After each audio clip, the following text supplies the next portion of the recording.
परमपिता परमात्मा सारी सृष्टि के रचनहार कुल मालिक असंख्य ब्रह्मांडों के स्वामी जगत गुरु तीनों लोकों में प्रवेश करके सबका धारण पोषण करने वाले राजाधिराज आत्माधार नाथों के नाथ देवों के देव महादेव सर्वेश्वर महेश्वर मृत्युंजय अजरो अमर आदि अनादि सनातनी प्रभु जगत पिता जगदीश्वर श्री श्री 1008 की उपाधि के वास्तविक अधिकारी अकाल मूर्त सौद स्वरूपी राम वासुदेव सर्वगतम ब्रह्म परम पूज्य प्रथम पूज्य परम संत परम पुरुष परम धनी परम दयालु सत्य कबीर हक्का कबीर अल्लाहु कबीर अल्लाहु अकबर बाखबर अल्लाह ताला जगत के तारणहार जगत के मुक्तिदाता जगत के जगन्नाथ हारे के सहारे हिंदुओं के राम मुसलमानों के अल्लाह सिखों के वाहिगुरु ईसाइयों के मसीह दया के सागर दया निधि करुणा के सागर करुणा निधि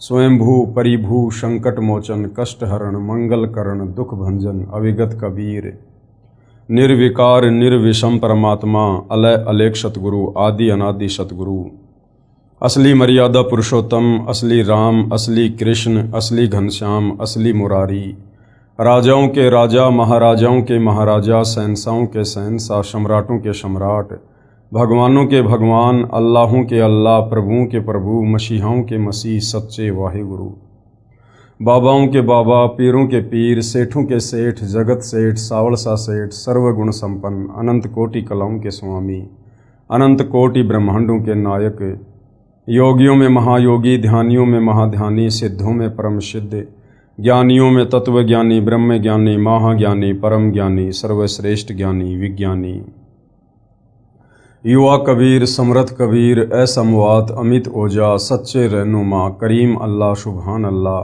दुनिया के अंतिम पैगंबर 8 सितंबर 1951 से गांव धनाना जिला सोनीपत हरियाणा भारतवर्ष की पावन भूमि पे प्रकट रियल कल की भगवान श्री नारायण साकार हरि श्री बाबा साहेब नूर अनंत परमात्मा सच्चे दरवेश सच्चे बाखबर संत श्रोमणी सतगुरु रामपाल जी परमेश्वर जी के चरण कमल में आप और हम सभी भाई बहनों का अनंत कोटि दंडवत प्रणाम।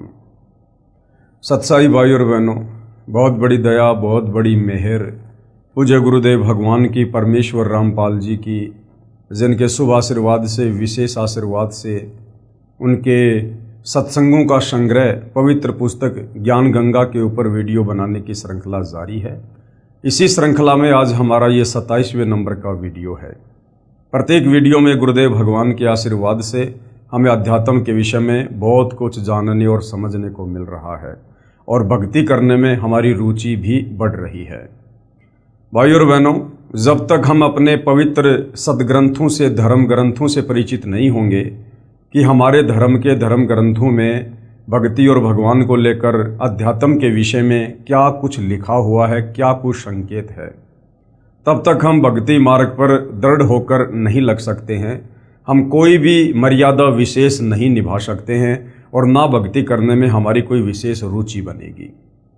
तो भाई और बहनों, सदग्रंथों का अध्ययन करने से और सदग्रंथों के सार को समझने से हमें हकीकत का पता चलता है कि परमपिता परमेश्वर जी ने 184 योनियों के बाद हमें एक मनुष्य जन्म क्यों दिया है, और यदि इस मनुष्य जन्म को हम बिना शास्त्र अनुकूल सत भक्ति के गवा देंगे, बर्बाद कर देंगे, हम यूं ही बिना तत्वदर्शी संत की शरण के और इस मनुष्य जन्म को बर्बाद कर देंगे, तो परमेश्वर हमसे नाराज होंगे और फिर से हमें 184 योनियों में यातना सहन करने के लिए लंबे समय के लिए भेज देंगे।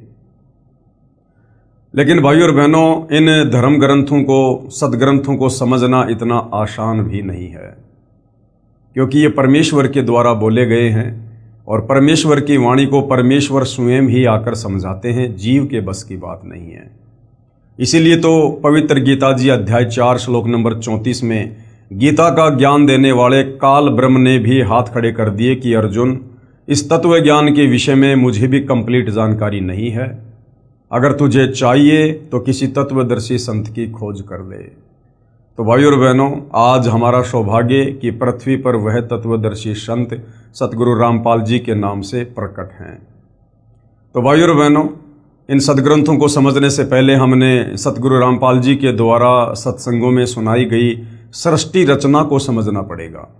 सृष्टि रचना को समझे बिना हम चाहे हिंदू हैं, चाहे मुसलमान हैं, चाहे सिख हैं, चाहे ईसाई हैं, हम चारों वेद, गीता जी, 18 पुराण, बाइबल, कुरान शरीफ, कुरान मजीद, तोरे, जबूर, इंजिल, गुरु ग्रंथ साहिब, हम किसी भी सदग्रंथ को नहीं समझ सकते हैं। चाहे हम संस्कृत के प्रकांड ज्ञाता हैं, चाहे हम अंग्रेजी के प्रकांड ज्ञाता हैं, चाहे हम अरबी और उर्दू के प्रकांड विद्वान हैं। भाषा केवल हमें सदग्रंथों का अध्ययन करवा सकती है, लेकिन भाषा हमें सदग्रंथों के सार से परिचित नहीं करवा सकती। सदग्रंथों का सार यदि समझना है तो तत्वदर्शी संत के सत्संग सुनने ही पड़ेंगे, क्योंकि गीता जी ने फाइनल निर्देश दे दिया कि तत्वदर्शी संत के बिना इन सदग्रंथों को कोई नहीं समझा सकता। और यही कारण है भाइयों और बहनों, सतयुग बीत गया, त्रेता युग बीत गया, द्वापर बीत गया, कलयुग 5000 वर्ष बीत गया। आज तक हमारे जितने भी धर्मगुरु हैं ये केवल हमें सदग्रंथों का अध्ययन करवाते रहे, और जितना इनको समझ में आया उतना ये हमें बताते रहे, जो कि आधा अधूरा ज्ञान था। और हम सदियों से शास्त्र विरुद्ध साधना करने के चलते अब इस कलयुग में सारे पुण्य नष्ट करके और पाप कर्मों की गठरी बांध कर बैठे हैं, जिस कारण से हमारे ऊपर आए दिन नई नई आपत्तियां आ रही है। तो भाइयों और बहनों, यदि ये मनुष्य जन्म प्राप्त करके इस मनुष्य जन्म को भी सफल बनाना चाहते हैं और शरीर त्यागने के बाद पूर्ण मोक्ष प्राप्त करना चाहते हैं, तो भाइयों और बहनों, जगत गुरु तत्वदर्शी सतगुरु रामपाल जी की शरण के अलावा दूसरा धरती पर कोई विकल्प नहीं है। तो आप जी थोड़ा निष्पक्ष होकर धैर्य के साथ रुचि लेकर सतगुरु रामपाल जी के YouTube पर सत्संग सुनिए। उनके द्वारा लिखित पुस्तकों को आप जी गूगल से डाउनलोड करके पढ़ सकते हैं। बाकी दूसरा अध्यात्म को समझने का कोई विकल्प नहीं है। तो इस पवित्र पुस्तक ज्ञान गंगा के ऊपर जो 26 वीडियो बन चुके हैं, आप जियों से प्रार्थना करूंगा आप जी प्रत्येक वीडियो को शुरुआत से अवश्य देखिए। और आज हमारा 27वें नंबर का वीडियो है। आज के वीडियो में हम जानेंगे कि गीता का सार क्या है। पिछले वीडियो में हमने गीता जी के सार के विषय में काफ़ी कुछ जाना। सबसे पहले तो हमने ये जाना कि वास्तव में श्री मद् भगवत गीता जी का ज्ञान किसने दिया। हम आज से पहले केवल यही समझ रहे थे कि श्री कृष्ण जी ने ज्ञान दिया। भाई और बहनों, श्री कृष्ण जी का तो केवल शरीर प्रयोग किया गया था। असल में ये जो 21 ब्रह्मांड का नकली भगवान है, ब्रह्म है, ज्योति निरंजन है, इसने श्री कृष्ण जी के शरीर में प्रेतवत प्रवेश करके और गीता जी का ज्ञान बोला। क्यों बोला? जब आप सृष्टि रचना पढ़ोगे तो पता चलेगा कि इसको प्रतिदिन पूर्ण ब्रह्म परमेश्वर कबीर साहिब जी के द्वारा 1 लाख मानव शरीरधारी आत्माओं के सूक्ष्म शरीर से निकली गंध खाने का श्राप लगा हुआ है। तो इसने आप और हमें यहाँ पर मरवाना ही मरवाना है, वो चाहे युद्ध के माध्यम से हो, चाहे बीमारी के माध्यम से हो, चाहे प्राकृतिक आपदाओं के माध्यम से हो। इसलिए इसने अपने भोजन के लिए श्री कृष्ण जी के शरीर में प्रेत की तरह प्रवेश करके गीता जी का ज्ञान बोला, अर्जुन को अपना विराट काल रूप दिखाकर डराया और जबरदस्ती अर्जुन से युद्ध करवाया। तो गीता जी का ज्ञान इस काल ने बोला है। और गीता जी का ज्ञान देते समय ये जो काल ब्रह्म है, ये अध्याय 7 श्लोक नंबर 12 से 15 में 3 गुणों की भक्ति करने के लिए मना करता है कि जो व्यक्ति तीनों गुणों की भक्ति करते हैं वो राक्षस स्वभाव को धारण किए हुए मनुष्यों में नीच दूषित कर्म करने वाले मूर्ख लोग हैं। तो भाइयों और बहनों, ये 3 गुण क्या हैं जिनकी भक्ति करने के लिए ये काल मना कर रहा है। वैसे तो मोटा मोटा आप सबको पता है कि ये 3 गुण ब्रह्मा विष्णु महेश हैं, जो इस काल के ही पुत्र हैं, और इन तीनों की भक्ति करने के लिए इनका पिता काल ब्रह्म मना कर रहा है। तो आप और हमें कैसे विश्वास हो? क्योंकि गीता जी अध्याय 7 श्लोक नंबर 12 से 15 में डायरेक्ट ब्रह्मा विष्णु महेश जी का नाम तो नहीं लिखा हुआ है, केवल 3 गुण लिखा हुआ है, त्रिगुण माया। तो भाइयों और बहनों, हिंदू धर्म के और बहुत सारे सदग्रंथ हैं जिनसे आज हम समझेंगे कि वास्तव में 3 गुण क्या हैं। क्या ब्रह्मा विष्णु महेश ही 3 गुण हैं? क्या यही 3 देवता हैं? क्या यही 3 गुण हैं? तो भाइयों और बहनों, अब हम चलते हैं पवित्र पुस्तक ज्ञान गंगा के अंदर जो कि परम पूज्य परमेश्वर सतगुरु रामपाल जी के सत्संगों का संग्रह है और भक्तों के द्वारा इसको लिखा गया है। तो ये है पवित्र पुस्तक ज्ञान गंगा, आप जियों के सामने है। आज हम समझेंगे तीनों गुण क्या हैं प्रमाण सहित। तीनों गुण, रजगुण ब्रह्मा जी हैं, सतगुण विष्णु जी हैं और तमगुण शिव जी हैं। ब्रह्म यानी काल, जो ब्रह्मा विष्णु महेश का पिता है, दुर्गा का पति है। ब्रह्म यानी काल तथा प्रकृति, प्रकृति दुर्गा को कहते हैं। ये तीनों देवता ब्रह्मा विष्णु महेश काल और प्रकृति यानी दुर्गा से उत्पन्न हुए हैं। यानी ब्रह्मा विष्णु महेश के माता पिता कौन हैं? ये काल और दुर्गा। तथा ये तीनों देवता नाशवान हैं। ब्रह्मा विष्णु महेश, इन तीनों का जन्म होता है और तीनों की समय आने पर मृत्यु होती है। ये अजरो अमर देवता नहीं है, ये मृत्युंजय नहीं है, ये पूजा के योग्य नहीं है। अब इसका प्रमाण देखना पड़ेगा भाइयों और बहनों, वरना हम विश्वास नहीं कर पाएंगे। तो हमारे ही पवित्र सदग्रंथों में इन सब का बाकायदा प्रमाण है। गीता प्रेस गोरखपुर से प्रकाशित श्री शिव महापुराण, जिसके संपादक हैं श्री हनुमान प्रसाद पोदार, इसके पेज नंबर 110 पर अध्याय 9 रुद्र संहिता। इस प्रकार क्या लिखा हुआ इसमें? इस प्रकार ब्रह्मा विष्णु तथा शिव तीनों देवताओं में गुण हैं, परंतु शिव कौन? ये काल ब्रह्म। देखो यहां पर तीन देवता आ गए, ब्रह्मा विष्णु शिव, एक शिव यहां आ गया और एक शिव और आ गया, परंतु शिव यानी काल ब्रह्म गुणातीत है। ये शिव कौन है? ये काल है। ये अपने तीनों पुत्रों का रूप धारण करके और ये अपना खेल खेलता है। ये अपने ओरिजिनल काल रूप में किसी को भी दर्शन नहीं देता है। ये आपने गीता जी में पढ़ लिया कि अर्जुन, मैंने तेरे ऊपर प्रसन्न होकर अपना ये विराट रूप दिखाया, काल रूप, अन्यथा किसी भी जप से तप से कोई भी मेरे इस रूप के दर्शन नहीं कर सकता। क्योंकि सृष्टि रचना में आपने पढ़ा कि इसको कबीर परमेश्वर की तरफ से एक श्राप लगा हुआ है, प्रतिदिन 1 लाख आत्माओं के आहार करने का। तो इसने ये प्रतिज्ञा कर रखी है कि मैं अपने ओरिजिनल काल रूप में किसी को दर्शन नहीं दूंगा, और अपने तीनों पुत्र ब्रह्मा विष्णु महेश के माध्यम से यहाँ पर आप और हमारी ये खेती करता है अपने भोजन के लिए। तो यहाँ पर ये कभी अपने पुत्र शिव के रूप में प्रकट हो जाता है, कभी ब्रह्मा के रूप में, कभी विष्णु के रूप में। इस प्रकार ब्रह्मा विष्णु तथा शिव तीनों देवताओं में गुण है, परंतु शिव ये चौथा, शिव यानी काल ब्रह्म, ये गुणातीत है, यानी ये इनसे अलग रहता है।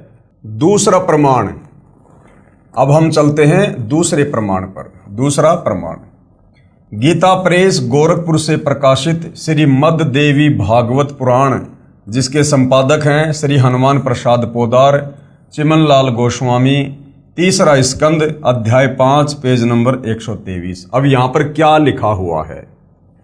भगवान विष्णु ने दुर्गा की स्तुति की, कहा कि मैं विष्णु ब्रह्मा तथा शंकर तुम्हारी कृपा से विद्यमान हैं। हमारा तो आविर्भाव यानी जन्म तथा तिरोभाव यानी मृत्यु होती है। विष्णु जी कह रहे हैं कि हे माता दुर्गा, हम तीनों देवता आप ही के आशीर्वाद से हैं और हम तीनों का तो जन्म और मृत्यु होती है। हम नित्य यानी अविनाशी नहीं हैं, तुम ही नित्य हो। क्योंकि ब्रह्मा विष्णु महेश को केवल इतना ही ज्ञान है, इनको भी तत्व ज्ञान नहीं है, कंप्लीट सृष्टि रचना का ज्ञान नहीं है, इसलिए ये दुर्गा से ऊपर और किसी को नहीं जानते, नहीं पहचानते। तुम ही नित्य हो यानी अविनाशी हो, जगत जननी हो यानी सारे संसार को रचने वाली तुम ही हो, प्रकृति और सनातनी देवी हो। भगवान शंकर ने कहा, उसके बाद में शंकर जी क्या कह रहे हैं दुर्गा जी को? यदि भगवान ब्रह्मा तथा भगवान विष्णु तुम्ही से उत्पन्न हुए हैं, तो उनके बाद उत्पन्न होने वाला मैं तमोगुणी लीला करने वाला शंकर क्या तुम्हारी संतान नहीं हुआ? अर्थात मुझे भी उत्पन्न करने वाली तुम ही हो। शंकर जी कह रहे हैं कि हे माता जी, जब ब्रह्मा जी आपसे उत्पन्न हुए, आपके पुत्र हैं, विष्णु जी आपसे उत्पन्न हुए, आपके पुत्र हैं, तो फिर मैं तमोगुणी लीला करने वाला शंकर क्या तुम्हारा पुत्र नहीं हुआ? अर्थात मैं भी तुम्हारा ही बेटा हूं, तुम्ही से उत्पन्न हुआ हूं, अर्थात मुझे भी उत्पन्न करने वाली तुम ही हो। तो सिद्ध हो गया भाई और बहनों कि ब्रह्मा विष्णु महेश की मां कौन है? ये दुर्गा। इस संसार की सृष्टि, स्थिति तथा संहार में तुम्हारे गुण सदा समर्थ हैं। विष्णु जी कह रहे हैं कि माता, ब्रह्मा जी को जो रजोगुण की शक्ति मिली हुई है और मुझे जो शतोगुण की शक्ति प्राप्त है और शंकर जी को तमोगुण की शक्ति प्राप्त है, ये आप ही के आशीर्वाद से है। आपके आशीर्वाद के बिना हम कुछ भी नहीं कर सकते। इन्हीं तीनों गुणों से उत्पन्न हम, गीता जी अध्याय 7 श्लोक नंबर 12 से 15 में जिन तीन गुणों की बात कही गई है, रज, सत और तम, त्रिगुणी माया, यहां पर ये खुद स्वीकार कर रहे हैं। विष्णु जी क्या कह रहे हैं? इन्हीं तीनों गुणों से उत्पन्न रजगुण, सतगुण, तमगुण से ब्रह्मा, विष्णु तथा शंकर नियमानुसार कार्य में तत्पर रहते हैं। उपरोक्त यह विवरण केवल हिंदी में अनुवादित श्री देवी महापुराण से है, जिसमें कुछ तथ्यों को छुपाया गया है। इसलिए यही प्रमाण देखें श्रीमद् देवी भागवत महापुराण, सभाष्टिकम, शैमात्यम, खेमराज श्री कृष्णदास प्रकाशन बंबई। इसमें संस्कृत सहित हिंदी अनुवाद किया है। तीसरा स्कंद अध्याय 4 पृष्ठ 10 श्लोक 42। अब देखिएगा भाई और बहनों, ब्रह्मा जी क्या कह रहे हैं? अहम महेश्वर फिल ते प्रभावत्रे वे जनी युता न यता तू नित्या के अन्य सुरा शतमख प्रमुखा च नित्या नित्या तमेव जननी प्रकृति पुराणा। अब क्या हिंदी अनुवाद है? विष्णु जी ने कहा, हे मात यानी हे मां दुर्गा, ब्रह्मा, मैं तथा शिव तुम्हारे ही प्रभाव से जन्मवान हैं, नित्य नहीं है। हम तीनों अविनाशी नहीं हैं, अर्थात हम अविनाशी नहीं हैं। फिर अन्य इंद्रादि दूसरे देवता किस प्रकार नित्य हो सकते हैं? कि माता जी, जब हम तीनों ब्रह्मा विष्णु महेश ही अविनाशी नहीं हैं, हमारा भी जन्म और मृत्यु होता है, तो फिर अन्य ये जो इंद्र हैं और अन्य देवी देवता हैं, फिर ये किस प्रकार अविनाशी हो सकते हैं? तुम ही अविनाशी हो। हम सर्व की जननी, हम सब की जननी, हम तीनों की, ब्रह्मा विष्णु महेश की माँ, अर्थात उत्पन्न करने वाली माता हो, प्रकृति तथा सनातनी देवी हो। प्रकृति दुर्गा को कहते हैं। उसके बाद पेज नंबर 11 से 12 अध्याय 5 श्लोक 8।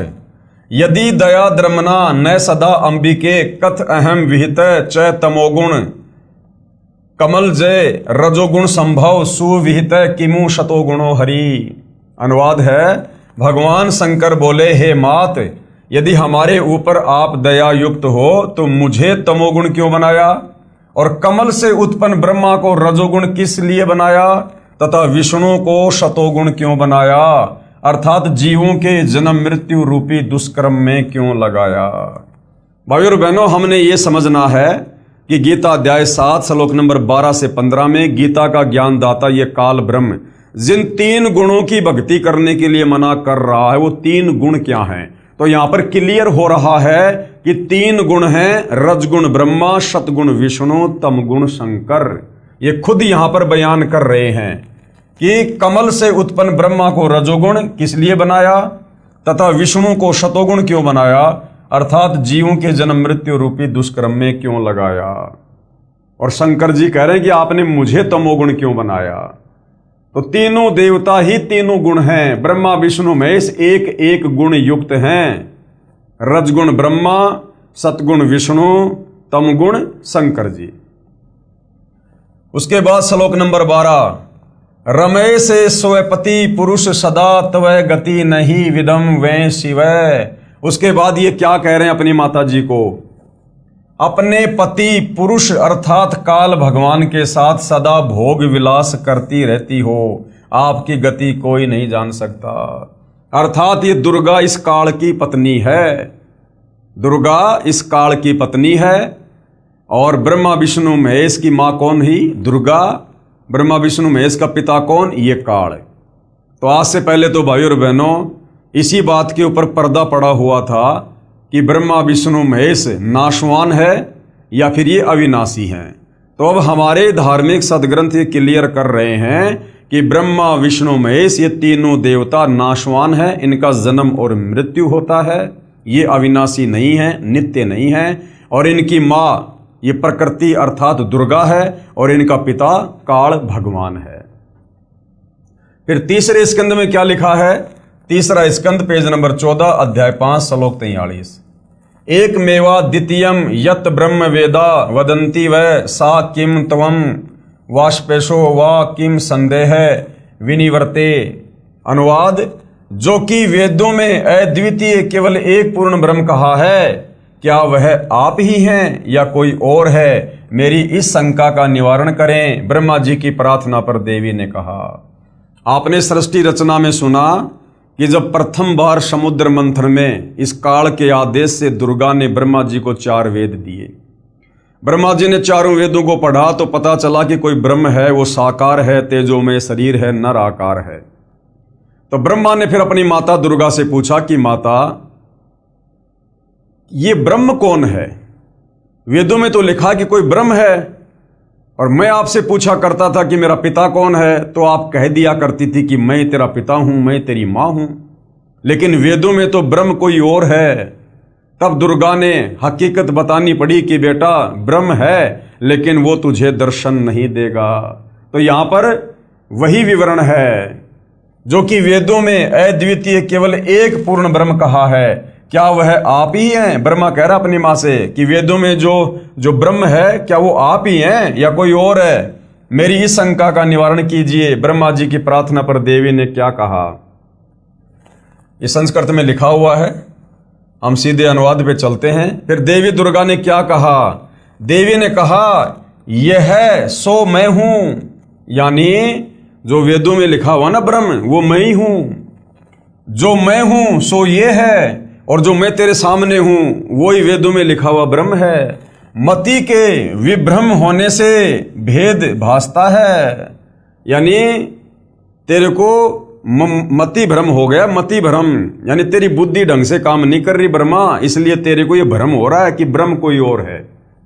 हम दोनों का जो सूक्ष्म अंतर है, अब यहां कह रही है हम दोनों का। अब यहां पर खुद ही अपने से ब्रह्म को अलग दर्शा रही है।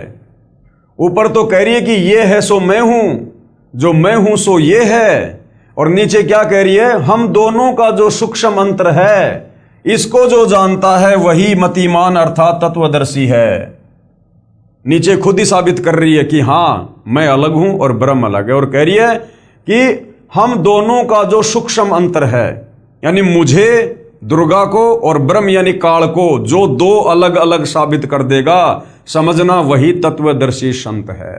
तो भाइयों और बहनों, ये अद्भुत कार्य इन धार्मिक सदग्रंथों का निचोड़ निकालकर इस धरती पर वर्तमान में केवल सतगुरु रामपाल जी ने किया है। सतगुरु रामपाल जी के सत्संग करने से पहले इस पृथ्वी पर किसी को दुर्गा के पति का भी नाम नहीं पता था। सब दुर्गा को माता कहते थे, माता दुर्गा, माता दुर्गा माता। सिंदूर लगाती है, 16 श्रृंगार करती है, लेकिन आज तक हमारा कोई भी धर्मगुरु ये नहीं बता पाया कि दुर्गा का पति कौन है। अगर हम उसको मां कह रहे हैं तो उसका पति भी तो होगा। वो अपनी मांग में सिंदूर भर रही है, कुंवारी लड़की तो सिंदूर नहीं भरती। तो भाइयों और बहनों, ये सारा का सारा खजाना हमारे धर्म ग्रंथों में था, लेकिन तत्व ज्ञान के अभाव में ये हमारे नादान धर्म गुरु हमें निष्कर्ष निकाल कर नहीं दे पाए। तो ऊपर तो कह रही है, ब्रह्मा जी को झूठ बोल रही है कि यह है सो मैं हूं, जो मैं हूं सो यह है। मति के विभ्रम होने से भेद भासता है। हम दोनों का जो सूक्ष्म अंतर है, यानी मेरा और काल के बीच में जो रिश्ता है, इसको जो जानता है वही मतिमान अर्थात तत्वदर्शी है। वह संसार से पृथक होकर मुक्त होता है, इसमें संदेह नहीं है। जो इस रहस्य को जान लेता है कि ये दुर्गा कौन है और काल कौन है और इनका आपस में क्या संबंध है, कहते हैं वो भगत फिर यहां से अपनी मुक्ति करवा लेता है, क्योंकि वो तत्वदर्शी संत की शरण में है। तत्वदर्शी संत की शरण में आए बिना इस भेद को पृथ्वी पर कोई नहीं जान सकता। उसके बाद ये संस्कृत है, आप जी पढ़ सकते हैं इस पवित्र पुस्तक से। हम सीधा इसके अनुवाद पे चलते हैं। संकट उपस्थिति होने पर सुमरण से ही मैं तुमको दर्शन दूंगी। दुर्गा ने कहा कि बेटा ब्रह्मा, यदि कभी तेरे ऊपर कोई संकट आ जाए तो मेरा सुमरण कर लेना, मैं उपस्थित हो जाऊंगी, तेरी मदद करूंगी। परमात्मा सनातन देव की शक्ति रूप से मेरा सदा सुमरण करना, दोनों के सुमरण से अवश्य कार्य सिद्धि होगी। ब्रह्मा जी बोले, इस प्रकार संस्कार कर शक्ति देकर हमको विदा किया। विष्णु के निमित्त महालक्ष्मी, शिव के निमित्त महाकाली और हमको महासरस्वती देकर विदा किया। और दूसरी बार जब समुद्र मंथन होता है तो उसमें ये दुर्गा अपने ही 3 रूप बनाकर समुद्र में छुप जाती है। और उसके बाद में सावत्री रूप में तो ब्रह्मा जी से शादी कर लेती है, और लक्ष्मी रूप में विष्णु जी से, और पार्वती रूप में शंकर जी से। क्या क्या कहा जा रहा है? ब्रह्मा जी बोले, इस प्रकार संस्कार कर शक्ति देकर हमको विदा किया। विष्णु के निमित्त महालक्ष्मी और शिव के निमित्त यानी शिव के साथ महाकाली, और हमको यानी ब्रह्मा जी कह रहा कि मुझे महासरस्वती देकर विदा किया। इन तीनों की शादी कर दी गई समुद्र मंथन पर। अनुवाद, मेरा शरीर सूत्र रूप कहा जाता है, परमात्मा ब्रह्म का स्थूल शरीर कहता है। क्या कह रही है कि परमात्मा यानी ब्रह्म का स्थूल शरीर कहा जाता है। उस ब्रह्म का स्थूल शरीर है, वो निराकार नहीं है। कह रही उसका स्थूल शरीर है। अब जिसका स्थूल शरीर है तो वो साकार हुआ। और हमारे धर्मगुरु कहा करते थे कि ब्रह्म निराकार है, ब्रह्म निराकार है। अब आगे भाइयों और बहनों, उपरोक्त पुराण वाक्यों का सार। अब जो पुराण हैं, क्या इन पुराणों में भी ये लिखा हुआ है कि रजगुण ब्रह्मा है, सतगुण विष्णु है, तमगुण शंकर जी है? भाई श्री देवी भागवत ने तो क्लियर कर दिया, श्री शिव महापुराण ने क्लियर कर दिया कि ब्रह्मा विष्णु महेश ही तीनों देवता हैं और ये ही तीनों गुण हैं। रजगुण युक्त ब्रह्मा जी हैं, सतोगुण युक्त विष्णु जी हैं और तमोगुण युक्त शंकर जी हैं। यही तीनों देवता हैं और यही तीनों गुण हैं। अब यदि हमारे इन पुराणों में भी इस बात का कोई प्रमाण मिल जाए कि वास्तव में ब्रह्मा विष्णु महेश ही एक एक गुण युक्त हैं, तो भाइयों और बहनों फिर गीता जी अध्याय 7 श्लोक नंबर 12 से 15 को पढ़ने में बड़ी आसानी होगी। उपरोक्त पुराण वाक्यों का सार स्पष्ट हुआ कि श्री ब्रह्मा जी रजगुण है, श्री विष्णु जी सतगुण है तथा श्री शिव जी तमगुण है। और ये तीनों भगवान नाशवान है, इनका जन्म और मृत्यु होता है, तीनों का, ब्रह्मा विष्णु महेश का, तथा इनका जन्म मृत्यु होता है। और दुर्गा को प्रकृति भी कहा जाता है, दुर्गा को प्रकृति भी कहते हैं। और दुर्गा का पति ब्रह्म यानी क्षर पुरुष ये काल है, और ये उसके साथ में पति पत्नी व्यवहार यानी रमण विलास करती रहती है। दुर्गा तथा ब्रह्म दोनों स्थूल शरीर में यानी आकार में हैं, निराकार नहीं हैं। ये श्री शिव महापुराण और देवी महापुराण ने बिल्कुल क्लियर कर दिया। यही प्रमाण गीता अध्याय 14 श्लोक नंबर 3 से 5 में है। गीता ज्ञान दाता ब्रह्म यानी क्षर पुरुष ये काल कह रहा है कि ये प्रकृति अर्थात दुर्गा तो मेरी पत्नी है, मैं इसकी योनि अर्थात गर्भाधान स्थान में बीज स्थापना करता हूं, अर्थात पति पत्नी व्यवहार करता हूं, जिससे सर्व प्राणियों की उत्पत्ति होती है। मैं सर्व यानी 21 ब्रह्मांड के प्राणियों का पिता हूं। कौन कह रहा है? ये काल, ये ब्रह्म। गीता अध्याय 14 श्लोक नंबर 3 से 5 में बिल्कुल क्लियर कर रहा है ये क्षर पुरुष, ये ब्रह्म, ये काल कि दुर्गा मेरी पत्नी है और दुर्गा के गर्भाधान में मैं बीज स्थापित करता हूं, अर्थात पति पत्नी व्यवहार से जीवों की उत्पत्ति करता हूं, जिससे सर्व प्राणियों की उत्पत्ति होती है। मैं यानी ब्रह्म काल सर्व 21 ब्रह्मांड के प्राणियों का पिता हूं, तथा प्रकृति यानी दुर्गा अष्टंगी सबकी माता है। इसी दुर्गा यानी प्रकृति अष्टंगी से उत्पन्न तीनों गुण रजगुण ब्रह्मा, सतगुण विष्णु तथा तमगुण शिव अन्य प्राणियों को कर्मों के बंधन में बांधते हैं।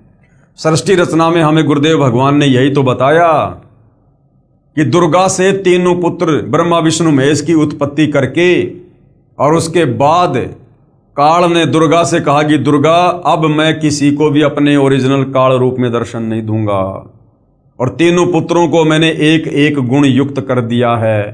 अब इनके माध्यम से तू आगे सृष्टि की शुरुआत कर, जीव उत्पत्ति का कार्य कर, क्योंकि मुझे रोजाना 1,00,000 मानव शरीरधारी आत्माओं के सूक्ष्म शरीर से निकली वासना खाने का श्राप लगा हुआ है। इसलिए ये काल दुर्गा के माध्यम से हम सभी प्राणियों को, तीनों लोकों के प्राणियों को, ये ब्रह्मा विष्णु महेश के माध्यम से कर्मों के बंधन में बांध के रखता है।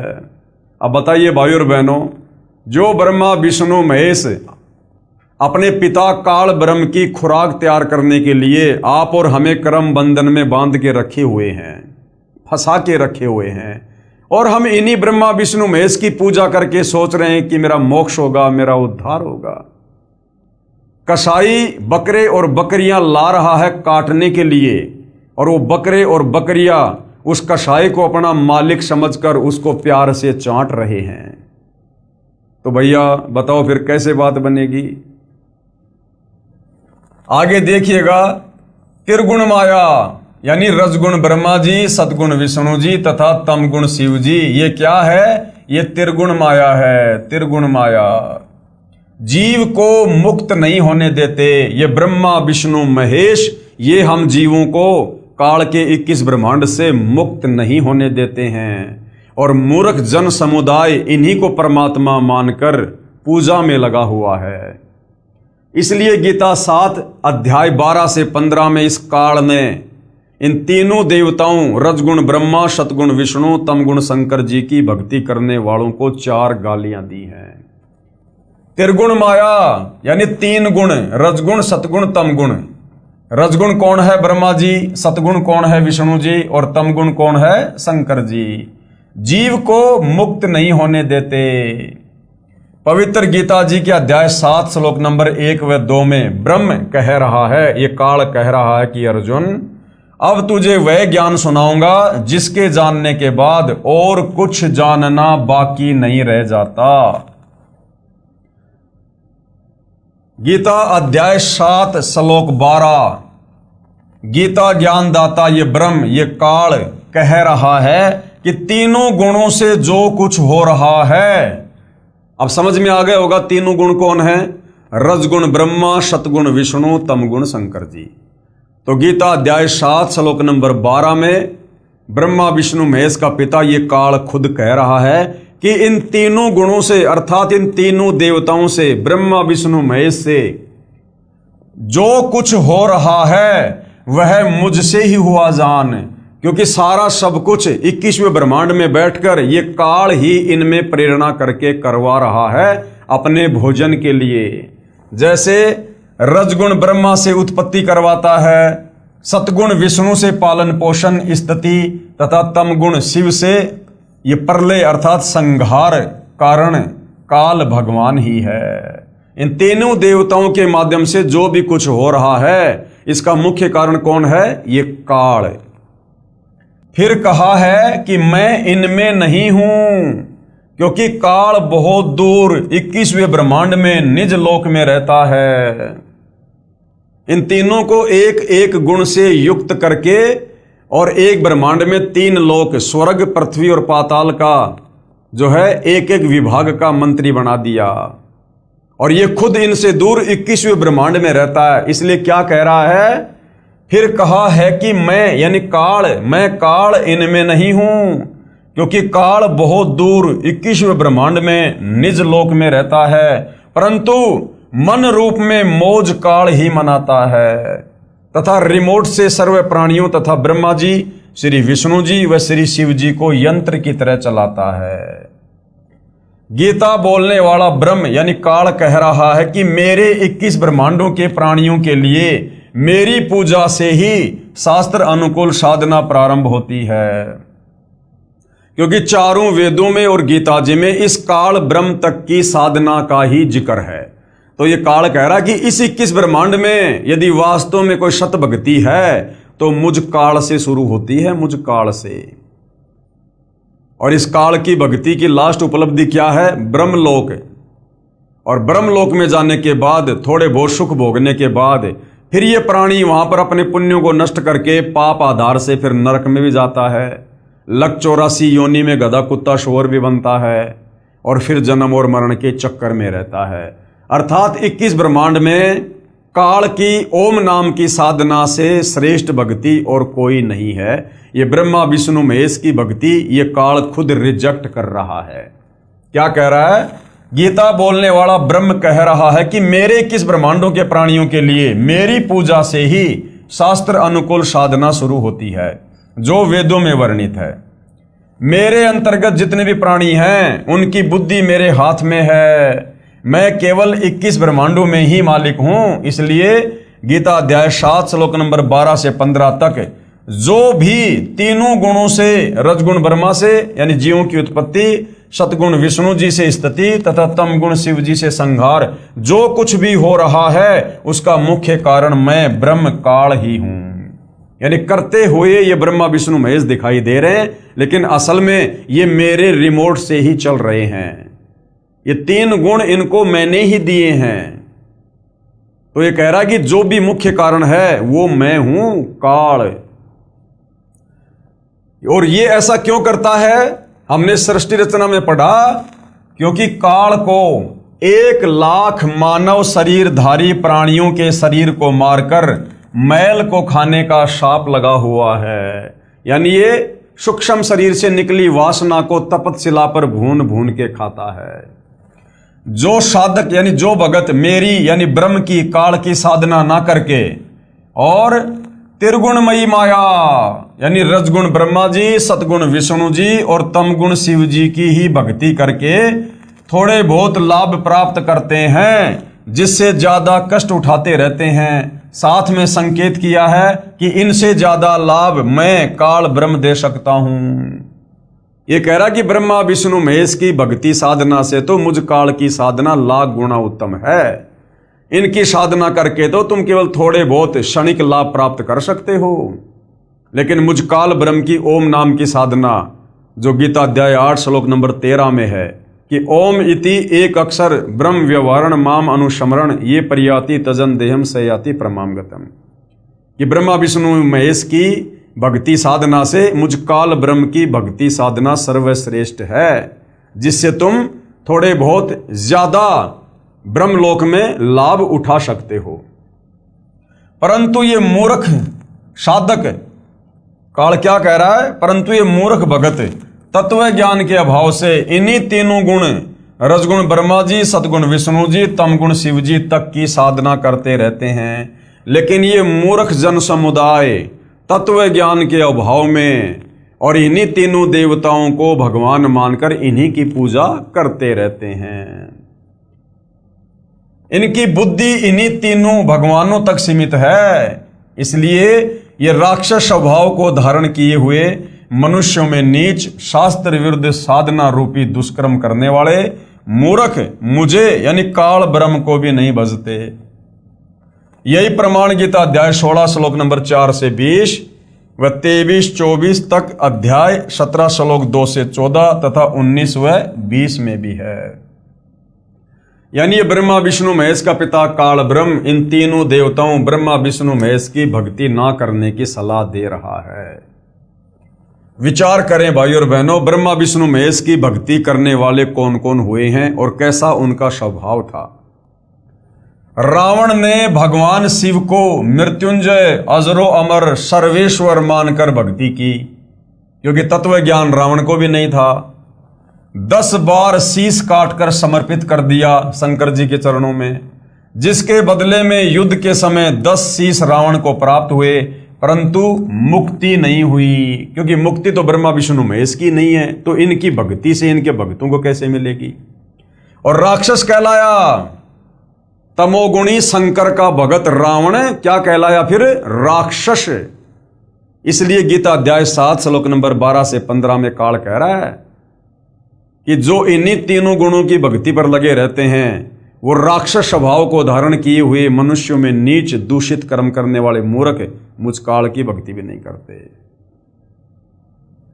ये दोष रावण के गुरुदेव का है, जिस नादान नीम हकीम गुरु ने वेदों को ठीक से ना समझकर अपनी सोच से और तमोगुण युक्त भगवान शंकर को ही पूर्ण परमात्मा बताया तथा भोली आत्मा रावण ने झूठे गुरुदेव पर विश्वास करके जीवन व अपने कुल का नाश किया।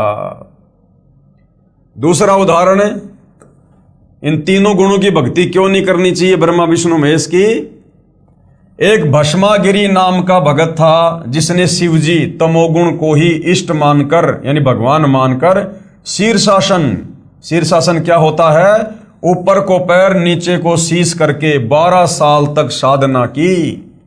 भगवान शिव को वचनबद्ध करके भस्म कंडा ले लिया, भगवान शिव जी को ही मारने लगा।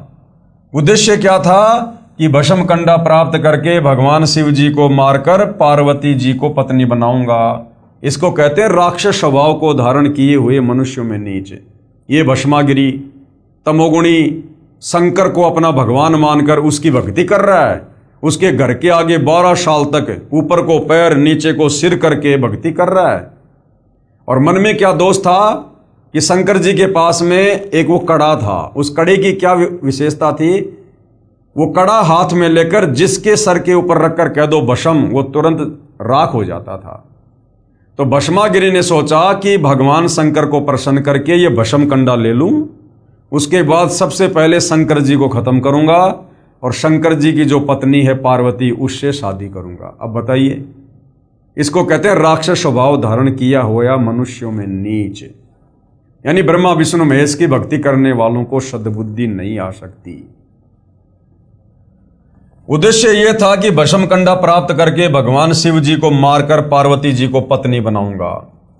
भगवान शिव जी डर के मारे भाग गए।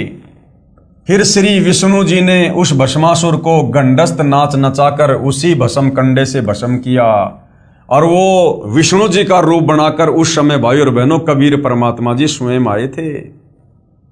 वह शिव जी तमोगुण का साधक राक्षस कहलाया और आगे चलकर वो भस्मागिरी भस्मा राक्षस कहलाया।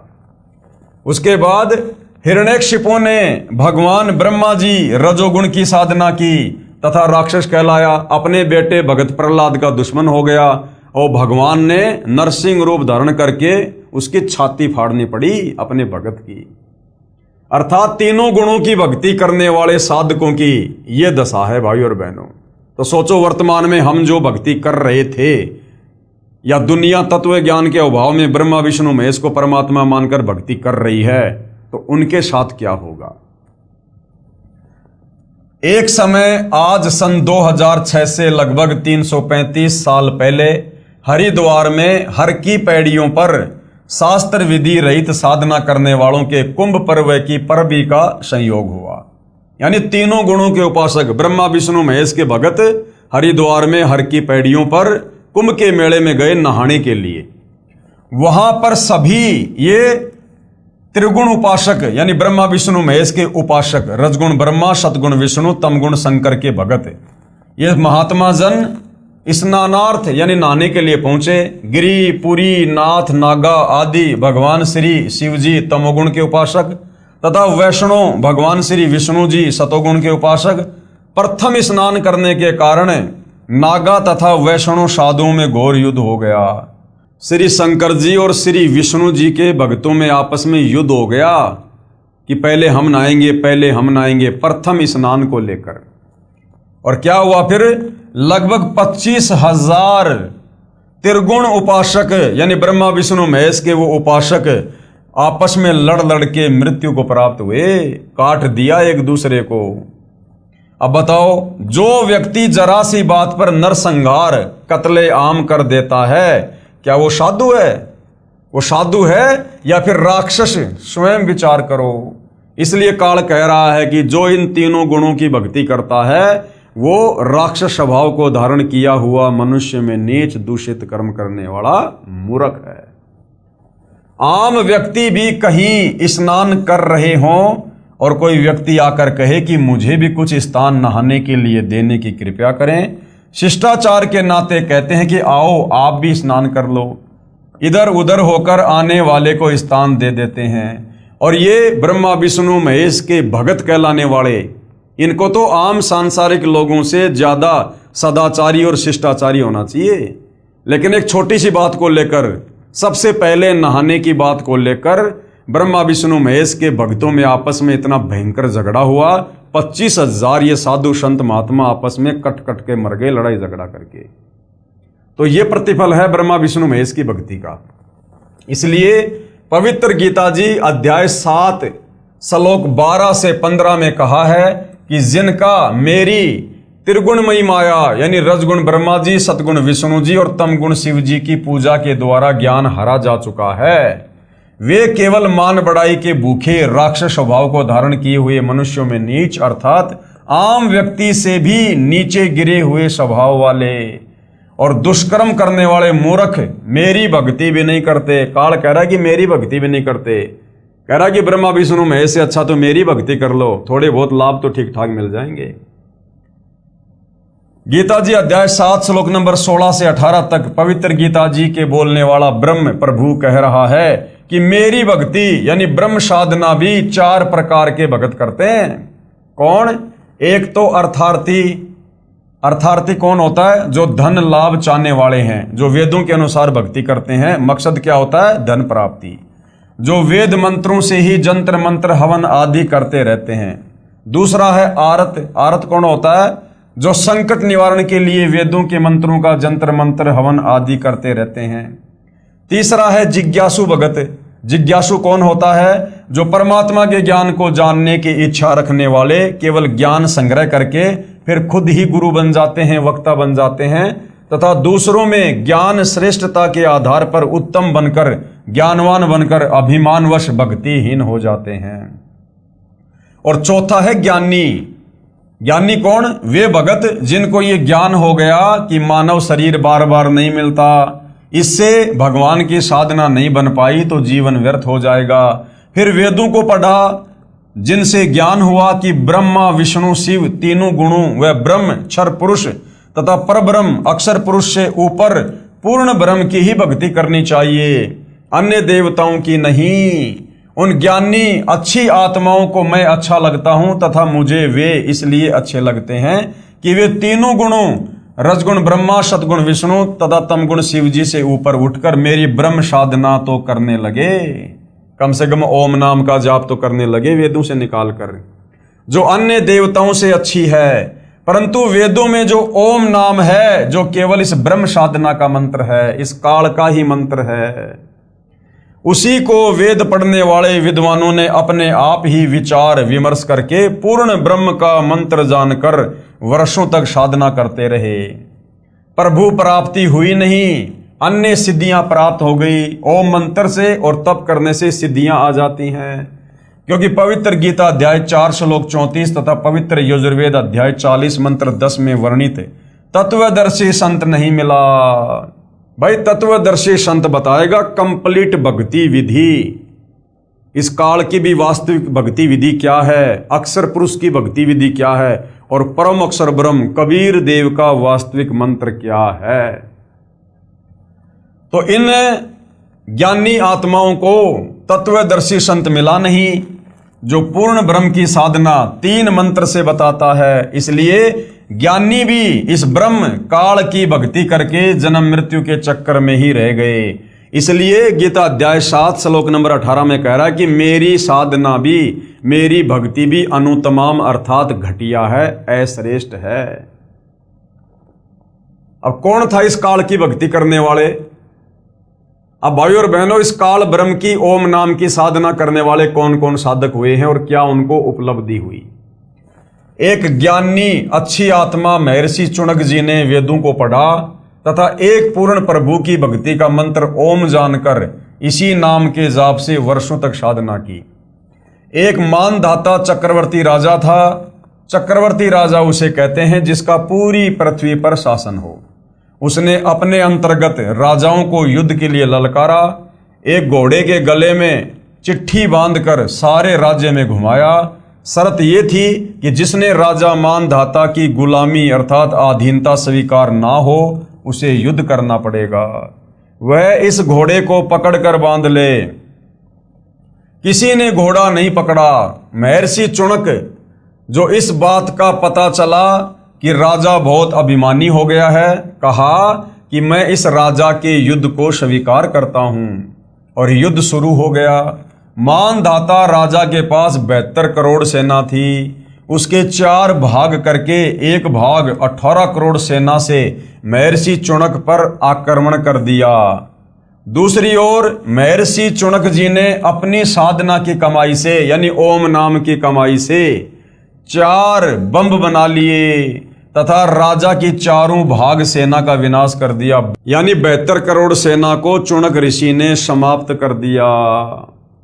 अब बताओ भाइयों और बहनों, इस काल की साधना से जीव को सद्बुद्धि नहीं आ सकती। अब महर्षि चुनक जी घर से निकले थे परमात्मा प्राप्ति के लिए, भक्ति साधना करने के लिए, और वो अपना कार्य कर रहे थे। उधर से राजा मानधाता ने अपना घोड़ा छोड़ दिया। अब महर्षि चुनक को चाहिए था कि भाई राजा लोग अपना काम करेंगे और मैं भगत हूं, मैं अपना काम करूंगा। बीच में टांग नहीं अड़ानी चाहिए थी, लेकिन बीच में ये टांग जबरदस्ती इस काल में चुनक ऋषि में प्रेरणा करके अड़वाती। क्योंकि जब तक हम तत्वदर्शी संत की शरण में नहीं होंगे तब तक हम इस काल के अधीन रहते हैं। हमारी बुद्धि का रिमोट, चाहे ब्रह्मा विष्णु महेश है, चाहे कोई बहुत बड़ा कोई सिद्ध है, चाहे महात्मा है, उन सब की बुद्धि का रिमोट इस काल बली के हाथ में होता है। जब चाहे जिसकी बुद्धि ऑन कर दे, जब चाहे जिसकी बुद्धि ऑफ कर दे। और जब हम तत्वदर्शी संत की शरण में आ जाते हैं उसके बाद ये काल हमारे से 100 कदम दूर रहता है। फिर ऐसी दुर्भावना, ऐसा अहंकार, ऐसी मान बढ़ाई भगत के ऊपर नहीं छाती है। विशेष श्री ब्रह्मा जी, श्री विष्णु जी, श्री शिव जी तथा ब्रह्म व परब्रह्म की भक्ति से पाप तथा पुण्य दोनों का फल भोगना पड़ेगा। पुण्य तो स्वर्ग में तथा पाप नरक में। फिर 84 लाख प्राणियों के शरीर में नाना यातनाएं भोगनी पड़ती हैं। जैसे ज्ञानी आत्मा श्री चुनक जी ने जो ओम नाम के जाप की कमाई की, उससे कुछ तो सिद्धि शक्ति यानी 4 वो पुतलियां बनाकर, एटम बम बनाकर वो समाप्त कर दी सेना को मार के, जिससे महर्षि कहलाया। कुछ साधना फल को यानी थोड़ी बहुत साधना उसकी बची ओम नाम की, तो महास्वर्ग में भोग कर फिर नरक में जाएगा तथा फिर 84 लाख प्राणियों के शरीर धारण करके कष्ट पर कष्ट सहन करेगा। जो 72 करोड़ प्राणियों यानी सैनिकों का संहार वचन से किया था उसका भोग भी भोगना होगा। अब वो चुनक ऋषि फिर क्या बनेगा? कुत्ता। उसके सर में कीड़े पड़ेंगे। वो कीड़े कौन होंगे? वो 72 करोड़ सेना। तो काल तक की साधना का ये फल है, उसका भोग भी भोगना होगा। चाहे कोई हथियार से हत्या कर दे, चाहे वचन रूपी तलवार से, दोनों को समान दंड भगवान देता है। जब उस महर्षि चुनक जी का जीव 184 योनि भोगते भोगते जब वो कुत्ते के शरीर में होगा, उसके सिर में जख्म होगा, उसमें कीड़े बनकर उन सैनिकों के जीव अपना प्रतिशोध लेंगे। कभी टांग टूटेगी, कभी पिछले पैरों से अर्धंग होकर केवल अगले पैरों से घिसड़ कर चलेगा तथा गर्मी सर्दी का कष्ट, असहनीय पीड़ा नाना प्रकार से भोगनी ही पड़ेगी। अब भाइयों और बहनों, इस प्रकार का कष्ट इस काल तक की साधना में यहाँ पर 21 ब्रह्मांड में बना ही रहेगा, जब तक हमें तत्वदर्शी संत और उनके द्वारा शास्त्र अनुकूल भक्ति साधना नहीं मिलेगी। इसलिए पवित्र गीता जी बोलने वाला ब्रह्म यानी काल, गीता अध्याय 7 श्लोक नंबर 18 में स्वयं कह रहा है कि ये सब ज्ञानी आत्माएं हैं, ये है तो अच्छी, उदार, नेक, परंतु पूर्ण परमात्मा की 3 मंत्र की वास्तविक साधना बताने वाला तत्वदर्शी संत ना मिलने के कारण ये सब मेरी ही अनुतमाम यानी अति अश्रेष्ठ गति की आस में ही आश्रित रहे। यानी भगत हैं तो बेचारे बहुत अच्छे, जो घर से निकले थे परमात्मा प्राप्ति के लिए और इन्होंने वेदों को पढ़ा। अब वेदों में भाई और बहनों जानकारी तो है परमात्मा की, लेकिन भक्ति का मंत्र है इस काल का। तो इन नादानों ने सोचा कि ये ओम नाम का मंत्र पूर्ण परमात्मा का ही है। इन्होंने जी जान लगा दी। लेकिन ये तो काल का मंत्र है। अंत में काल के लोक में पहुंच गए, वहाँ थोड़े बहुत दिन महास्वर्ग में रहते हैं, उसके बाद फिर लक 84 योनि में, फिर नरक में, फिर जन्म और मरण के चक्कर में। तो इस प्रकार से काल की साधना भी घटिया है, अनुतमाम है। ये खुद गीता अध्याय 7 श्लोक नंबर 18 में स्वयं ही कह रहा है। अर्थात मेरी साधना भी अश्रेष्ठ है। इसलिए पवित्र गीता जी अध्याय 18 श्लोक 62 में कहा है। अब इस काल ब्रह्म ने खुद की साधना को तो घटिया बता दिया, फिर सही साधना क्या है, श्रेष्ठ साधना क्या है, उसके विषय में ये खुद गीता अध्याय 18 श्लोक 62 में क्या कह रहा है कि हे अर्जुन, तू सर्व भाव से यानी और सारी पूजा छोड़ दे और उस परमात्मा की शरण में चला जा जिसकी कृपया से ही तू परम शांति तथा सनातन परम धाम यानी सतलोक को प्राप्त होगा। अब भैया उसकी जानकारी केवल तत्वदर्शी संत के पास है। तो वर्तमान में पूर्ण ब्रह्म परमात्मा कबीर साहिब की वो 3 मंत्र वाली कंप्लीट साधना वर्तमान में सतगुरु रामपाल जी परमेश्वर जी के पास है, जिसके विषय में गीता अध्याय 17 श्लोक नंबर 23 में कहा है, ओम तत् सत इति निर्देश ब्रह्मण त्रिविध समर्थ।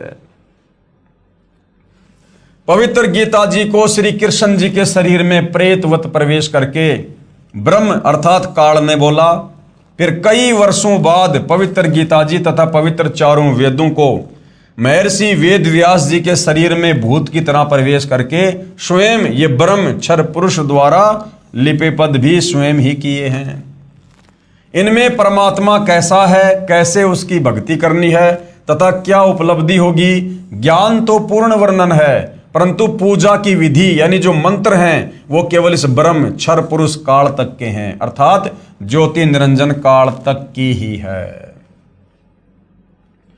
पूर्ण ब्रह्म की भक्ति के लिए पवित्र गीता जी अध्याय 4 श्लोक 34 में पवित्र गीता बोलने वाला ये ब्रह्म ये काल स्वयं कह रहा है कि पूर्ण परमात्मा की भक्ति व प्राप्ति के लिए किसी तत्वदर्शी संत को ढूंढ ले। तो भाई और बहनों, आज आप और हमारा परम सौभाग्य है, परम सौभाग्य कि आज वो तत्वदर्शी संत धरती पर प्रकट है और उस तत्वदर्शी संत की भूमिका खुद कबीर परमेश्वर ही निभाता है। तो क्या कह रहा है कि पूर्ण परमात्मा की भक्ति व प्राप्ति के लिए किसी तत्वदर्शी संत को ढूंढ ले, फिर जैसे वह विधि बताए वैसे ही कर। पवित्र गीता जी को बोलने वाला प्रभु यानी काल कह रहा है कि पूर्ण परमात्मा का पूर्ण ज्ञान व भक्ति विधि मैं नहीं जानता। अपनी साधना के बारे में गीता अध्याय 8 के श्लोक 13 में कहा है कि मेरी भक्ति का तो केवल एक ओम अक्षर है, जिसका उच्चारण करके यानी ओम ओम करके अंतिम श्वास तक जाप करने से मेरी वाली परम गति को प्राप्त होगा। कहाँ? ब्रह्मलोक में जाएगा। ब्रह्मलोक से फिर वापस जन्म मरण में आएगा, लक 84 में, नरक में। फिर गीता अध्याय 7 श्लोक 18 में कहा है कि जिन प्रभु चाहने वाली आत्माओं को तत्वदर्शी संत नहीं मिला तो पूर्ण ब्रह्म की साधना जानता हो, जो पूर्ण ब्रह्म की साधना जानता हो, इसलिए वे उदार आत्माएं मेरे वाली अनुतमाम यानी घटिया अति अनुतम परम गति में ही आश्रित हैं। यानी तत्वदर्शी संत के अभाव में वो अच्छी आत्माएं जो वेदों से ओम नाम को निकाल कर जाप कर रही हैं, वो तत्वदर्शी संत की शरण के अभाव में मेरी ही घटिया साधना कर रही हैं, परमात्मा की साधना जानकर। पवित्र गीता जी बोलने वाला प्रभु यानी काल स्वयं कह रहा है कि मेरी साधना से होने वाली गति अर्थात मुक्ति भी अति अश्रेष्ठ है, घटिया है। अध्याय 7 श्लोक नंबर 18 में। इसके बाद भाई और बहनों, अन्य देवताओं रजगुण ब्रह्मा जी, सतगुण विष्णु जी, तमगुण शिव जी की पूजा अनजान ही करते हैं। यानी जिनको तत्व ज्ञान नहीं है, आध्यात्मिक ज्ञान नहीं है, वो नादान लोग ही ब्रह्मा विष्णु महेश यानी तीनों गुणों की भक्ति करते हैं। अध्याय 7 के श्लोक 20 में कहा है कि जिसका संबंध अध्याय 7 के श्लोक 15 से लगातार है। श्लोक 15 में कहा है कि त्रिगुणमयी माया जो रजगुण ब्रह्मा जी, सतगुण विष्णु जी, तमगुण शिव जी की पूजा तक सीमित है तथा इन्हीं से प्राप्त क्षणिक सुख के द्वारा जिनका ज्ञान हरा जा चुका है, ऐसे असुर स्वभाव को धारण किए हुए नीच व्यक्ति, दुष्कर्म करने वाले मूर्ख मुझे भी नहीं बसते। कौन कह रहा है? ये काल है। फिर गीता अध्याय 7 के श्लोक 20 में उन भोगों की कामना के कारण जिनका ज्ञान हरा जा चुका है, वे अपने स्वभाववश प्रेरित होकर अज्ञान अंधकार वाले नियम के आश्रित अन्य देवताओं को पूजते हैं। अध्याय 7 के श्लोक 21 में कहा है कि जो जो भगत जिस जिस देवता के स्वरूप को श्रद्धा से पूजना चाहता है, उस भगत की श्रद्धा को मैं उसी देवता के प्रति स्थिर करता हूं। अध्याय 7 के श्लोक नंबर 22 में यह काल कह रहा है कि वह जिस श्रद्धा से युक्त होकर जिस देवता का पूजन करता है, क्योंकि उस देवता से मेरे द्वारा ही विधान किए हुए कुछ इच्छित भोगों को प्राप्त करते हैं। जैसे मुख्यमंत्री कहे कि नीचे के अधिकारी मेरे ही नौकर हैं, मैंने उनको कुछ अधिकार दे रखे हैं जो उनके यानी अधिकारियों के ही आश्रित है, वह लाभ भी मेरे द्वारा ही दिया जाता है, परंतु पूर्ण लाभ वो अधिकारी नहीं दे सकते। अध्याय 7 के श्लोक 23 में वर्णन है कि परंतु उन मंद बुद्धि वालों का वह फल नाशवान होता है। देवताओं को पूजने वाले देवताओं को प्राप्त होते हैं, यानी देवताओं के लोक में चले जाएंगे, वहां पर थोड़े बहुत समय के लिए कोई गण बन जाएंगे, उनके नौकर बन जाएंगे। मद भगत मतावलंबी, जो वेदों में वर्णित भक्ति विधि अनुसार भक्ति करने वाले भगत भी मुझको प्राप्त होते हैं, यानी ओम नाम की साधना करने वाले मुझ काल को प्राप्त होते हैं, अर्थात काल के जाल से कोई बाहर नहीं निकलता।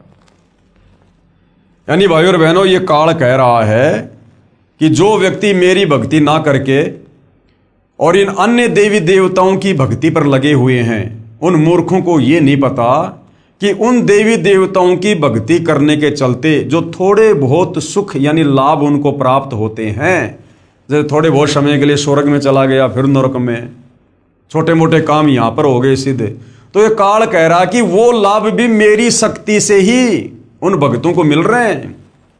जिस प्रकार गांव का सरपंच है और गांव का सरपंच गांव वालों को कुछ अच्छे कार्य करके कोई धर्मशाला बनवा दे, कोई रोड बनवा दे, कोई नाली को पक्की करवा दे, कोई ट्यूबवेल लगा दे, वो गांव वालों को थोड़े बहुत कुछ लाभ दे रहा है, लेकिन वो सरपंच वो लाभ नहीं दे सकता जो लाभ मुख्यमंत्री दे सकता है। और गांव वाले केवल सरपंच के ही पीछे लग रहे हैं और किसी को जानते नहीं, मानते नहीं कि सरपंच ही हमारा मुख्यमंत्री है, हमारा सब कुछ है। तो फिर मुख्यमंत्री कहे कि उन नादान, उन मूर्ख गांव वालों को यह पता ही नहीं है कि उस सरपंच से ज्यादा लाभ तो यदि वो डायरेक्ट मेरे से संपर्क करें तो मैं दे सकता हूं, अन्यथा सरपंच से जो लाभ प्राप्त हो रहा है वो भी मेरे द्वारा, मेरे सिस्टम से ही हो रहा है, वो सरपंच कुछ भी देने में सक्षम नहीं है। तो इसी प्रकार ये काल कह रहा है कि इस तत्व ज्ञान को अच्छे से ना समझकर और जो मेरी भी भक्ति नहीं करते हैं और केवल ये ब्रह्मा विष्णु महेश से नीचे देवी देवताओं की भक्ति में लगे रहते हैं, तो देवी देवताओं की भक्ति से वो सुख, वो लाभ नहीं हो सकता जो मुझ काल ब्रह्म की ओम नाम की साधना से मिल सकता है। और वो देवी देवताओं की साधना से थोड़े बहुत जो लाभ मिल रहे हैं, ये काल कह रहा कि वो भी मेरे आशीर्वाद से मिल रहे हैं, वो भी मैंने ही विधान बना रखा है। कहने का मतलब है, अगर किसी को 21 ब्रह्मांड में ही रहना है, इस काल के लोक में ही रहना है, और यदि गधा कुत्ता सुअर भी बनना है, नरक में भी जाना है, जन्म मरण के चक्कर में भी रहना है, और रहना 21 ब्रह्मांड में ही है, तो काल कह रहा कि नादानो, फिर क्यों ना मेरी ओम नाम की साधना करो। बार बार तो नरक में नहीं जाओगे, बार बार तो तपस्या पे नहीं जाओगे, काफी लंबे समय तक मेरी ओम नाम की साधना से मैं तुम्हें ब्रह्मलोक में रखूंगा, मां स्वर्ग में रखूंगा, लेकिन अंत में जाना फिर पड़ेगा तुम्हारे को जन्म मरण में, लक 84 में, नरक में।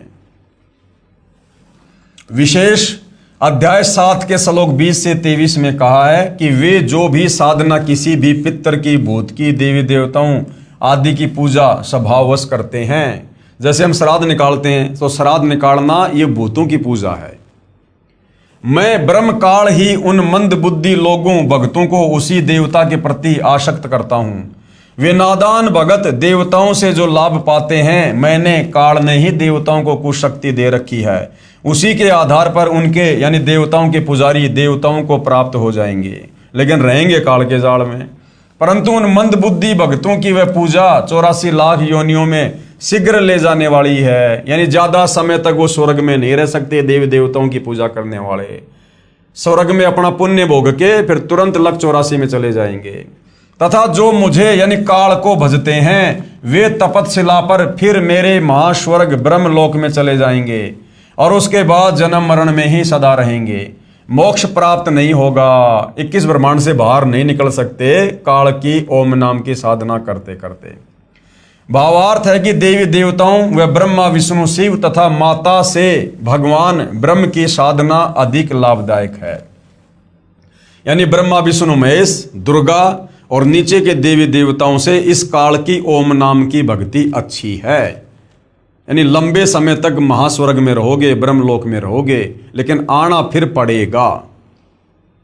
भले ही महास्वर्ग में गए भगत का स्वर्ग समय 1 महाकल्प तक भी हो सकता है, परंतु महास्वर्ग में शुभ कर्मों का सुख भोग कर फिर नरक तथा अन्य प्राणियों के शरीर में कष्ट बना रहेगा।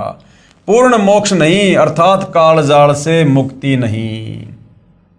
अब भाइयों और बहनों, और प्रमाण हमारे धर्मशास्त्रों में, पवित्र गीता व पवित्र वेदों में अन्य देवताओं की पूजा तथा पितृ पूजा, श्राद्ध निकालना तथा भूत पूजा, अस्थियां उठाना अर्थात फूल उठाना, पिंड भरवाना, मंडियों की पूजा करना मना किया है। पवित्र चारों वेदों अनुसार साधना का परिणाम केवल स्वर्ग महास्वर्ग प्राप्ति, मुक्ति नहीं। यानी चारों वेदों के अनुसार हम जो साधना करेंगे, चारों वेदों में जानकारी तो है कबीर परमेश्वर की, पूर्ण ब्रह्म की, लेकिन भक्ति का मंत्र केवल ओम है, और ये ओम है इस काल का। तो काल के ही जाल में रहेंगे। चारों वेदों और गीता जी के अनुसार भक्ति करते करते जब तक हमें तत्वदर्शी संत नहीं मिलेगा, और जब तक तत्वदर्शी संत हमें वो कंप्लीट 3 मंत्र का जाप जो पूर्ण ब्रह्म परमेश्वर कबीर साहिब का है, जब तक वो नहीं देगा, हम काल के 21 ब्रह्मांड से बाहर निकलकर मुक्त नहीं हो सकते। तो पवित्र चारों वेदों अनुसार भक्ति का परिणाम क्या है? केवल स्वर्ग में चले जाओगे, महास्वर्ग में चले जाओगे, लेकिन मोक्ष नहीं होगा। फिर जन्म मरण में, फिर लक 84 में गधा कुत्ता सुअर, फिर नरक में, फिर तपतशिला पर। पवित्र गीता अध्याय 9 श्लोक 20 और 21 में कहा है कि जो मनोकामना सकाम सिद्धि के लिए मेरी पूजा तीनों वेदों में वर्णित साधना शास्त्र अनुकूल करते हैं, अर्थात ओम नाम का जो जाप करते हैं, वे अपने कर्मों के आधार पर महास्वर्ग में आनंद मनाकर फिर क्या होगा? फिर जन्म मरण में आ जाते हैं। अर्थात यज्ञ चाहे शास्त्र अनुकूल भी हो, उनका एकमात्र लाभ सांसारिक भोग, स्वर्ग और फिर नरक व 84 लाख योनियां ही हैं। जब तक तीनों मंत्र ओम तत् सत्य जो कि सांकेतिक हैं, तत्वदर्शी संति बताएगा, गीता अध्याय 17 श्लोक नंबर 23 में लिखे हुए हैं। जब तक तीनों मंत्र ओम तथा तत्व सत्य सांकेतिक हैं, पूर्ण संत से यानी तत्वदर्शी संत से प्राप्त नहीं होते। अध्याय 9 के श्लोक 22 में कहा है कि जो निष्काम भाव से मेरी शास्त्र अनुकूल पूजा करते हैं, उनकी पूजा की साधना की रक्षा मैं स्वयं करता हूं, लेकिन मुक्ति नहीं मिलती जब तक तत्वदर्शी संत नहीं मिलेगा। तो भाइयों और बहनों, आज के वीडियो में हमें यह भली भांति समझ में आ गया है कि जिसको 21 ब्रह्मांड में रहना है, जिसको मोक्ष नहीं चाहिए, वो भैया वेदों के अनुसार, गीता जी के अनुसार इस काल के ओम मंत्र की साधना करो जी लगा के। फिर कहां जाओगे? इसके ब्रह्मलोक में जाओगे, महास्वर्ग में जाओगे, वहां लंबे समय तक रहोगे, एक महाकल्प तक रहोगे, हजारों युगों तक रहोगे, सर्व भोग भोगोगे, बकवाद करोगे, वैश्यावर्ती करोगे।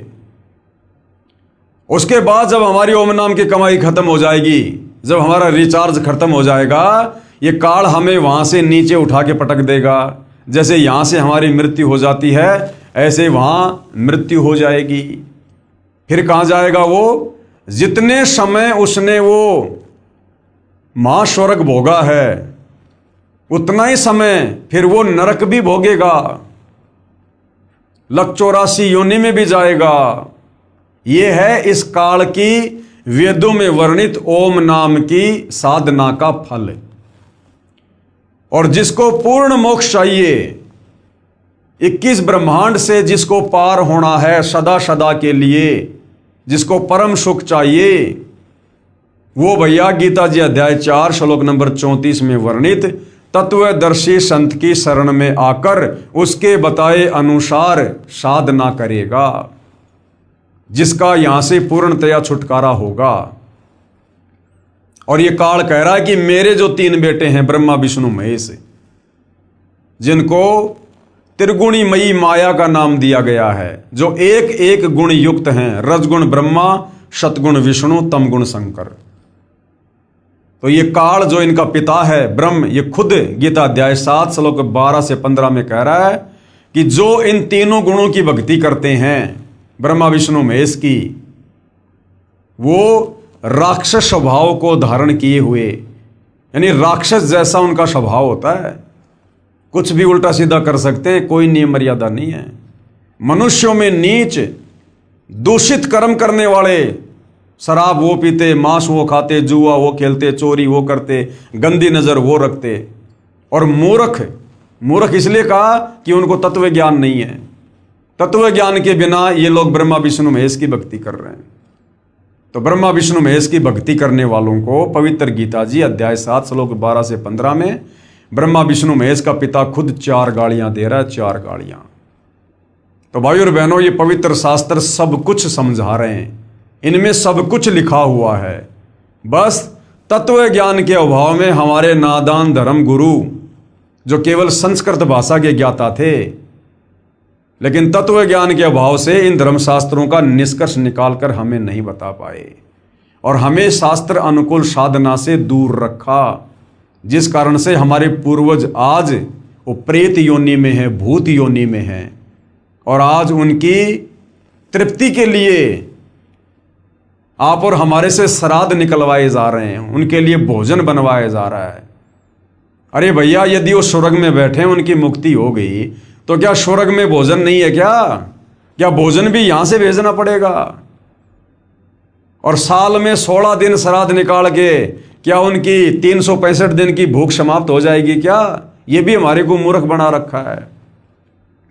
तो जिस प्रकार इन नादान धर्म गुरुओं ने तत्व ज्ञान के अभाव में हमारे पूर्वजों को शास्त्र विरुद्ध साधना करवा के और प्रेत योनि में भेज दिया, भूत योनि में भेज दिया, आज आप और हमारे से भी शास्त्र विरुद्ध साधना के तहत उन हमारे पूर्वजों के श्राद्ध निकलवा कर, जो कि वेद विरुद्ध है, हमें भी प्रेत योनि, भूत योनि में भेजने की तैयारी कर रहे हैं।